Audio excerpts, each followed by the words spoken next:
हाँ जी, तो फाइनली आप आ गए हैं एग्जाम वाले दिन पे और अब आपकी सारी एंग्जाइटी हो जानी चाहिए साइड। मैं आपके लिए लेके आया हूँ कि आपको एग्जाम में कौन कौन सी स्ट्रेटजी फॉलो करनी है और कौन कौन सी चीजें ऐसी हैं जो बच्चे गलत कर देते हैं, जिसकी वजह से उनके पेपर में आ जाती है गड़बड़। आते हुए क्वेश्चन छूट जाता है, आते हुए क्वेश्चन गलत हो जाता है, गलत स्ट्रेटजी की वजह से काफी सारी दिक्कतें आती हैं। तो 3 घंटे में आपको पेपर किस तरीके से प्रेजेंट करना है वो मैं आपको बताऊंगा। टाइम मैनेजमेंट कैसे करना है, पेपर को अटेम्प्ट किस पैटर्न में करना है, एमसीक्यू पहले करने चाहिए या बाद में करने चाहिए, क्या उसका फायदा रहता है, क्या उसका नुकसान रहता है, वो मैं आपको बताऊंगा और बहुत जल्दी बताऊंगा, इसलिए मैं इसके लिए लाइव नहीं लेके आया। और उसके बाद आंसर राइटिंग टिप्स मैं आपके लिए लेके आया हूं लॉ में कि आप किस तरीके से आंसर को बेस्ट तरीके से प्रेजेंट कर सकते हैं, और ये सारी चीजों के आंसर मैं आपको जल्दी से देने वाला हूं। तो वीडियो को लाइक कर दीजिएगा, मेरी साइड से आपको all the very best. Paper में फोड़ के आना बहुत बढ़िया तरीके से, कमेंट में आप अपनी चीजें बताना, ऑल द वेरी बेस्ट, और बताना आपको वीडियो कैसी लगी। ये आज का पेपर आपका बढ़िया जाने वाला है, ऐसा आप लिख ही देना पेपर की कमेंट के अंदर, ठीक है। मैं आता हूं आपको सर, सबसे पहली चीज कि 3 घंटे में पेपर को आपको जो अटेम्प्ट करना है, how to start and how to end, how to attempt कैसे करना है, एमसीक्यू पहले करें या क्या करें। तो देखो जरा ध्यान से मेरी, अगर आप सजेशन लेंगे, लेकिन ऐसा बहुत कम बच्चे मानते हैं, आपको बताता हूं क्या। स्टार्ट विद सेक्शन बी, ये बहुत कम बच्चे मानेंगे, क्योंकि जो रीडिंग टाइम मिलता है आपको, जो रीडिंग टाइम मिलता है आपको, उसमें बच्चे सारे एमसीक्यूज पढ़ते हैं।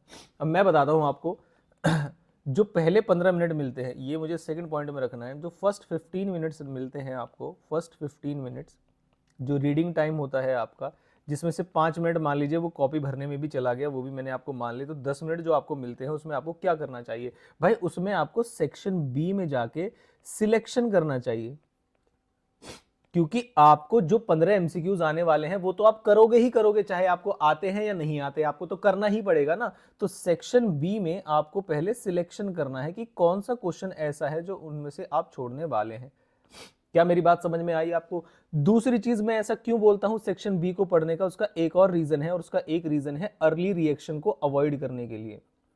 और ऐसा कई बार देखा गया है कि मान लीजिए 15 एमसीक्यूज है और बच्चा एमसीक्यू के भरोसे आया है, या उसे लगता है कि मेरा स्कोर बहुत अच्छा चला जाएगा अगर एमसीक्यू में उसके 15 क्वेश्चन ठीक चले गए, और एमसीक्यू में उसे आधे एमसीक्यूज आते हैं और आधे नहीं आए, पता नहीं कहां से आ गए, वो श्योर नहीं है आंसर को लेके या कुछ भी, तो उसका अर्ली रिएक्शन इतना ज्यादा आ जाता है कि वो पूरे पेपर में एक नेगेटिव वाइब के साथ पेपर दे रहा होता है। तो लेकिन मैं आपको बताता हूं, जब आप पेपर को सेक्शन बी से स्टार्ट करेंगे तो आपको ऐसा बिल्कुल नहीं होगा कि पेपर आता नहीं है।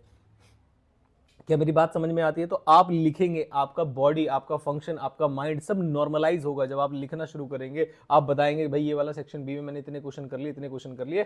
फिर आपको मैं टाइम बताऊंगा कि मैं एमसीक्यू बिल्कुल लास्ट में भी नहीं बोल रहा, just to avoid early reaction कि बहुत ज्यादा, या तो ये होगा कि बहुत ज्यादा अच्छा पेपर है, एमसीक्यू सारे हो गए, लेकिन अगर नेगेटिव चला गया तो ज्यादा दिक्कत हो जाएगी। तो मेरे हिसाब से आपको पहले जो 15 मिनट या 10 मिनट आपको मिलने वाले हैं, उसमें आप सेक्शन बी में सिलेक्ट करेंगे कि आप कौन से क्वेश्चन पहले करने वाले हैं, कौन से क्वेश्चन बाद में करने वाले हैं, और कौन से क्वेश्चन को आप छोड़ने वाले हैं पेपर में।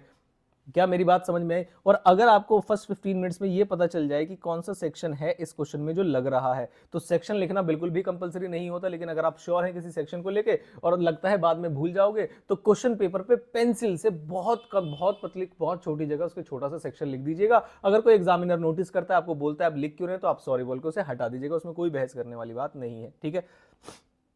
फिर आते हैं थर्ड पॉइंट पे, सर एमसीक्यू करने का टाइमिंग कौन सा होना चाहिए। तो जब आपका पेपर 2 बजे शुरू होगा, 2 बजे से लेके 2 PM की बात कर रहा हूं मैं, ऑफ कोर्स 2 से लेके 4 बजे तक जब आपका पेपर शुरू होगा,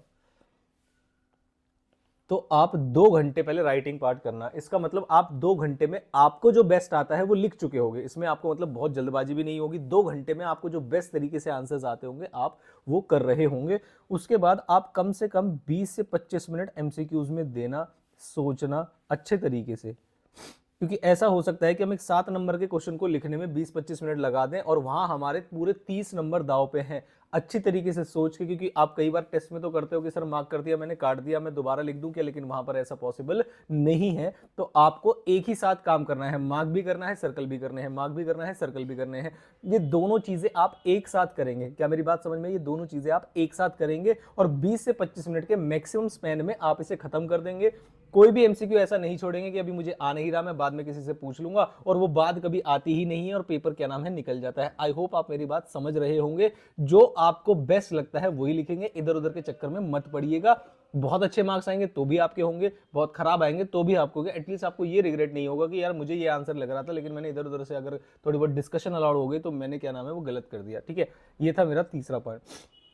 अब आते हैं सर आंसर राइटिंग टिप्स बताओ जरा, आंसर राइटिंग कैसे करनी है। तो भाई आंसर राइटिंग में आप पैराग्राफ्स अवॉइड करिएगा, कोशिश करिएगा कि आप किस तरीके से पॉइंट, देखो अगर कोई आंसर पॉइंट में है तो आप पॉइंट में लिख दोगे तो वो सबसे बेस्ट है, पॉइंट्स में लिखोगे तो।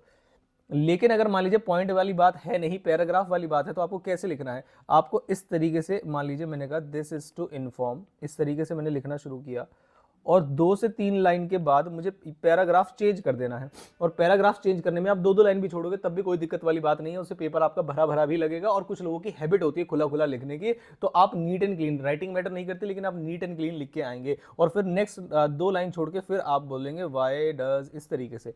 तो आप जब ऐसे लिखेंगे और ऊपर से प्लस फॉलोइंग पॉइंट्स है, उसमें आपने ABCD, तो इस तरीके से अगर आप एक आंसर को प्रेजेंट करेंगे रादर देन कि पूरा ही पॉइंट्स लिख दिए, रादर देन कि पूरा ही पैराग्राफ लिख दिया, इस तरीके से आपको बेस्ट आउटपुट मिलने वाला है। और जो टाइम मैनेजमेंट वाली बात है वो मैं बता दूं आपको, एमसीक्यू ना जल्दबाजी में करने, ना पहले करने, ना बाद में करने। 4 बजे से लेकर 4:20 4:25 तक आप एमसीक्यू करेंगे और जो बाकी के लास्ट के 40 या आधा घंटा है, 40 मिनट या आधा घंटा है, उसमें आप जो क्वेश्चन नहीं आ रहे होते आप उसको ट्राई करेंगे और मेरे हिसाब से आपका पेपर जाने वाला है बहुत ही ज्यादा बढ़िया। तो 2 से 4 आप करेंगे सेक्शन बी, पहले 15 मिनट में आप करेंगे रीडिंग सेक्शन बी की, डिसाइड करने के लिए कौन सा छोड़ना है और कौन सा करना है। आई होप ये वीडियो आपके लिए बहुत ज्यादा हेल्पफुल रही होगी टाइम मैनेजमेंट को लेके। और अगर आपकी कोई और स्ट्रेटजी आप उसे फॉलो कर लीजिए, एमसीक्यू के लेके कॉन्फिडेंट है तो आप वो कर लीजिए। मुझे ऐसा लगता है कि अगर आप एमसीक्यू पढ़ लेंगे और गलती से उन्होंने एमसीक्यू घुमा दिए हुए तो आपका एक नेगेटिव मोटिवेशन के साथ आप 3 घंटे में पेपर देंगे, जो कि एक अच्छी बात नहीं है बिल्कुल भी। तो चलिए ऑल द वेरी बेस्ट। पहला पेपर है, फोड़ के आना एकदम से, नीचे कमेंट बॉक्स में लिख के जाना कि सर आज का पेपर फोड़ के आएंगे। और मुझे एक बार क्वेश्चन पेपर सारे बच्चे जितनी जल्दी हो सके, वैसे तो मैं कोशिश करूंगा एग्जाम सेंटर आज जाने की, जो दिल्ली से बच्चे इस वीडियो को देख रहे हैं सत्यवती स्कूल पे मुझे मिलना, आप निजामुद्दीन के जो पास है। लेकिन अगर किसी वजह से मैं नहीं जा पाया तो इस नंबर पर आप मुझे व्हाट्सअप कर देंगे अपना क्वेश्चन पेपर पीडीएफ फॉर्म में, एग्जाम सेंटर से निकलते ही, चाहे आप दिल्ली के हैं कहीं के भी है, जितनी जल्दी नीट एंड क्लीन तरीके से वो मुझे मिल जाएगा, मैं आपको एमसीक्यू सॉल्यूशन उतनी जल्दी प्रोवाइड कर दूंगा। तो ऑल द वेरी बेस्ट। और अगर एग्जाम से पहले बोलोगे लाइव लेके आना है तो मैं 11 बजे के आसपास एक लाइव 10-15 मिनट का कर लेंगे, जस्ट टू बी कि आपका कैसा फील कर रहे हैं, कोई डाउट होगा तो आप पूछ लेना। अगर लाइव चाहिए तो मुझे कमेंट बॉक्स में कमेंट करके बता देना। मिलता हूं आपसे किसी इंपॉर्टेंट वीडियो के साथ। All the very best, paper फोड़ के आना है।